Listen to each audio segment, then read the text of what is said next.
تو حضرت انس فرماتے ہیں ایک شخص آیا اور آ کر کہنے لگا اللہ کے رسول صلی اللہ علیہ وسلم متی الساعہ، قیامت کب آئے گی؟ آپ صلی اللہ علیہ وسلم نے فرمایا اللہ کے بندے وما عددت للساعہ، بتاؤ ذرا قیامت کی تیاری کیا کی ہے؟ کہنے لگے اللہ کے رسول صلی اللہ علیہ وسلم لا شیء، کوئی تیاری نہیں ہے، الا انی احب اللہ ورسولہ، بس ایک تیاری ہے کہ میرے دل میں اللہ اور اس کے رسول کی محبت ہے۔ نبی کریم صلی اللہ علیہ وسلم نے خوشخبری سنا دی، ایسی خوشخبری سنائی کہ حضرت انس فرماتے ہیں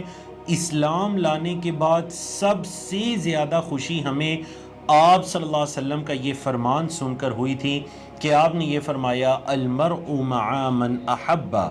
بندہ قیامت کے دن اس کے ساتھ ہوگا جس کے ساتھ وہ محبت کرتا ہے۔ حضرت انس فرماتے ہیں کہ دیکھیے میں اللہ کے ساتھ، اس کے رسول کے ساتھ، حضرت ابوبکر صدیق کے ساتھ، حضرت عمر فاروق کے ساتھ محبت کرتا ہوں، اور میں یہ امید کرتا ہوں کہ قیامت کے دن میں انہی کے ساتھ ہوں گا، اگرچہ میرے اعمال ان جیسے نہ بھی ہوں، لیکن اللہ رب العزت مجھے ان احباب کے ساتھ محبت کرنے کی وجہ سے ان کے ساتھ قیامت کے دن جمع فرمائے گا۔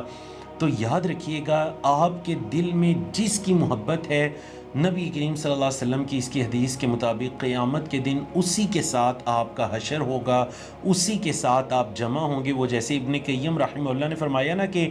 شاء ام ابا، کوئی چاہے یا انکار کرے، دنیا میں جس کی محبت، رغبت، میلان اس کے دل میں سب سے زیادہ ہوتا تھا، قیامت کے دن اسے اسی کے ساتھ جمع کیا جائے گا۔ آپ کے دل کے اندر کسی ایکٹر کی محبت ہے، کسی کرکٹر کی محبت ہے، کسی سیاستدان کی محبت ہے،